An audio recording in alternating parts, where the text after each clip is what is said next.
बिस्मिल्लाहिर्रहमानिर्रहीम रब्बिश्रह ली सदरी वयस्सिर ली अमरी वहलुल उक़दतम मिन लिसानी यफ़क़हू क़ौली। अस्सलाम वालेकुम वरहमतुल्लाहि वबरकातुहू। उम्मीद है कि आप लोग खैरियत से होंगे, खुश होंगे, महफूज होंगे। अल्लाह पाक आपको सलामत रखे, अल्लाह पाक आपको कामयाबी और कामयाबी से नवाजे। थर्ड न्यूमेरिकल करते हैं। फर्स्ट ईयर के फर्स्ट चैप्टर के न्यूमेरिकल्स का स्टार्टअप किया हुआ है। दो न्यूमेरिकल मैंने कर लिए थे, प्रीवियस वीडियो सी के अबाउट है, प्लेलिस्ट में भी जाकर देख सकते हैं। क्लास 11 बुक 2025 चैप्टर 1 में थर्ड न्यूमेरिकल को देखते हैं। कहते हैं the length and width of a rectangular plate are measured to be 18.3 centimetre and 14.50 centimetre. Means कि यहाँ पे क्योंकि गिवन डाटा आ रहा है, मेरे पास क्या आ रहा है गिवन डाटा में, सर लेंथ जो है that is 18.3 centimetre and width is 14.60 centimeter, known as 60 centimeter, not 60. And find the area of the plate and state the answer to correct number of significant figures. आपने generally find करना है area, to find लिख लें। कह रहा है जी area find करें और आपने आंसर एक्यूरेट सिग्निफिकेंट फिगर्स में लिखें। तो जबकि रेक्टेंगल है, रेक्टेंगल का एरिया आपके पास होता है लेंथ इंटू ब्रेथ या विड्थ। तो 18.3 इंटू 14.6 इन दोनों को मल्टीप्लाई करते हैं। कैलकुलेटर किधर है? 18.3 इंटू 14.6 तो आपके पास 14.60 आंसर आता है 267.18। तो जब 267.18 आंसर आ रहा है आपके पास, तो आपके पास बुक में जो आंसर है, अच्छा ये आ रहा है 267.18। अब आपने एक्चुअल सिग्निफिकेंट फिगर्स में लिखना है इसको, अप्रोप्रिएट। अब देखिए 267 तक रीडिंग तो ठीक है, लेकिन ये जो 1 है ना, ये 1 डाउटफुल है। अगर ये 1 होता ना ग्रेटर देन 5 या 5 होता तो देन मैं इसको इंक्लूड कर लेता इसके अंदर और राउंड ऑफ कर देता, लेकिन ये 5 से लेस देन वैल्यू, इसलिए मैं कहूंगा कि सर यहां तक वैल्यूज मुझे एक्यूरेट लग रही है, लेकिन यहाँ पे नहीं लग रही, क्योंकि माइट भी पॉसिबल हो सकता था 2 होता, 3 होता, 4 होता। तो इसलिए हम एक्यूरेट अगर सिग्निफिकेंट फिगर्स में लिखें तो आंसर आएगा 267 सेंटीमीटर्स का। देन फोर्थ न्यूमेरिकल की अगर बात की जाए तो फोर्थ न्यूमेरिकल के अंदर कहता है find the sum of masses given in KG up to appropriate precision. आपने मैसेज को सम अप करना जो गिवन है, अप्रोप्रिएट प्रिसीजन पे करना है। सम छोटे होते करते हैं, निक्के से होते करके आए हो, लेकिन अप्रोप्रिएट प्रिसीजन पे करना है तो उसको देख लेते हैं कैसे करना है। अब आपके पास 1.4 की 4 वैल्यूज गिवन है, मैं डायरेक्टली तौर पर 4 वैल्यूज को लिख देता हूँ सबमिशन के लिए। 3.197, देन 0.068, देन आपके पास है 13.9, देन आपके पास है 3.26, 6 है कि 8 है, 8 है सॉरी। इन तमाम को एड अप करना है और आंसर अप्रोप्रिएट प्रिसीजन में लिखना है। चले, दैट इज बिकम 15, 10, 6, 16 और 8 approximately 24, 3, 12, 14, 3, 1, 4, 4, 3, 7, 3, 10, 20.445 आपके पास ये आंसर आ रहा है। ठीक है, अब आपको ये करना है कि अप्रोप्रिएट प्रोसीजर में लिखना है इसको।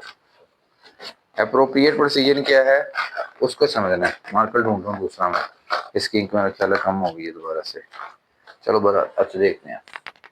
अब अप्रोप्रिएट प्रोसीजर में लिखने के लिए क्या करना है आपको, याद रखें जब भी वो आपसे कोई मल्टीप्लिकेशन के, डिवीजन के, एडिशन के, सब्ट्रैक्शन के या सिग्निफिकेंट फिगर्स के अंदर मुझे बताया था रूल्स के, सिग्निफिकेंट फिगर्स जो पढ़े थे उसको नीचे एडिशन मल्टीप्लिकेशन बताई थी।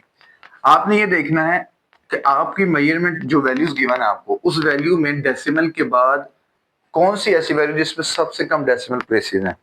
डेसिमल प्लेसेस जो है, मतलब डेसिमल प्लेस का मतलब है डेसिमल के बाद किसके सबसे कम डिजिट्स हैं, आपने वो वैल्यू देखनी है। ठीक है, अब इन चारों वैल्यूज में ये थर्ड वाली वैल्यू ऐसी है जिसके बहुत कम डिजिट्स हैं डेसिमल के बाद, मतलब इसमें 3 थे डेसिमल के बाद, इसमें भी 3 है, इसमें 2 है, लेकिन इसमें 1 है।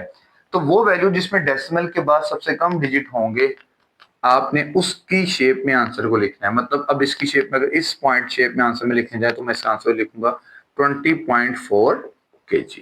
ये नहीं देखना कि पहले कितने हैं, नहीं, आपने ये देखना बाद में कितने, उस शेप में आंसर आपने लिखना है, ठीक है, उसकी शक्ल में मैंने आपने आंसर लिखना है। तो 13.9 डेसिमल के बाद 1 था, तो मैंने इसको डेसिमल के बाद जस्ट 1 आंसर में लिख दिया। तो ये अप्रोप्रिएट प्रिसीजन के बाद, प्रिसीजन के साथ 20.4 kg का आपके पास आंसर आ रहा है।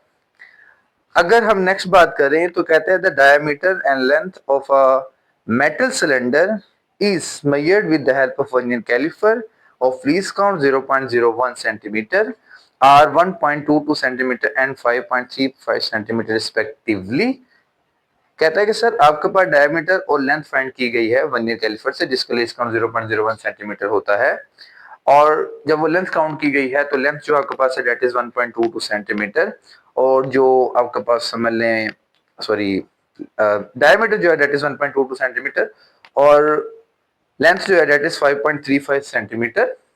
सो calculate its volume and uncertainty in it.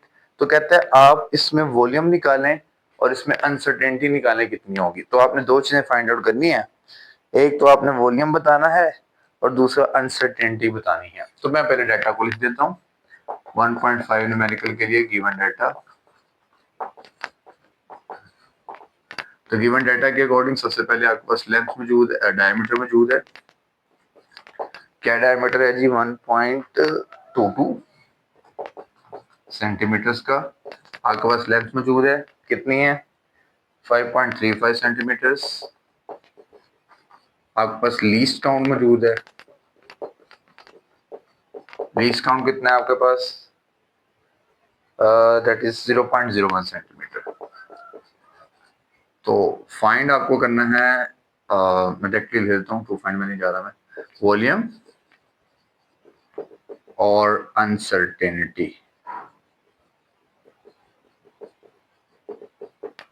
ये चीजें आपको फाइंड आउट करनी है, ठीक है। अब कैसे फाइंड आउट करेंगे, कोई बता सकता है? अनसर्टेनिटी फाइंड आउट करनी है और वॉल्यूम फाइंड आउट करना है। वॉल्यूम को कैसे फाइंड आउट किया जाता है?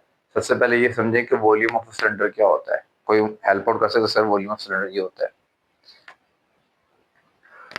अब वॉल्यूम ऑफ सिलेंडर के लिए सॉल्यूशन में जाएं अगर आप, तो आप फॉर्मूला सोचें वॉल्यूम ऑफ सिलेंडर क्या है। 1 मिनट है आपके पास,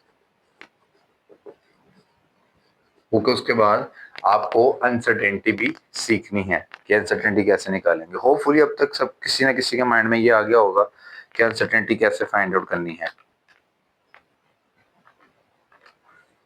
अब अगर वॉल्यूम ऑफ सिलेंडर की बात की जाए तो वॉल्यूम ऑफ सिलेंडर क्या है? देखें, वॉल्यूम ऑफ सिलेंडर होता है पाई आर स्क्वायर इनटू लेंथ या हाइट, ठीक है। क्योंकि आपको पता है सिलेंडर जो है जनरली तौर पे, मतलब ये अगर सिलेंडर है तो इसका वॉल्यूम जो है जनरली तौर पे ये इसकी हाइट ये और पाई आर स्क्वायर, क्योंकि एरिया जो होता है वो एरिया सिलेंडर होता है पाई आर स्क्वायर के इक्वल। तो हमें पता है कि सर जब एरिया को मल्टीप्लाई करते हैं हम हाइट से तो मेरे पास वॉल्यूम निकल आता है, तो हमने इसको हाइट से सिर्फ मल्टीप्लाई कर देना है।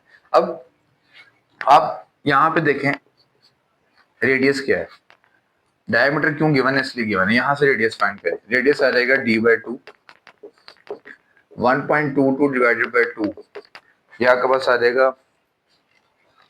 1.22 डिवाइडेड बाय 2, 0.61।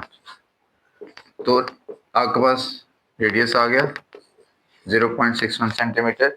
चूंकि आंसर इसका सेंटीमीटर क्यूब में ही है तो इसलिए मुझे कन्वर्जन की जरूरत नहीं है। अब वैल्यूज को पुट करें, 3.14 रेडियस आपके पास है 0.61, हाइट आपके पास है 5.35। इन सबको जब मल्टीप्लाई किया जाता है 3.14 मल्टीप्लाई, अच्छा पहले हम करते हैं 0.61 का स्क्वायर,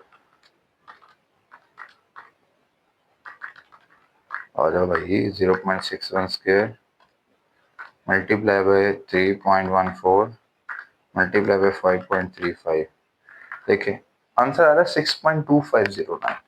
तो मैं जस्ट यहाँ पे लिख रहा हूँ 6.25 सेंटीमीटर क्यूब। ये तो आ गया वॉल्यूम। अब बात आती है अनसर्टेनिटी की, कि अनसर्टेनिटी कैसे फाइंड आउट करनी है।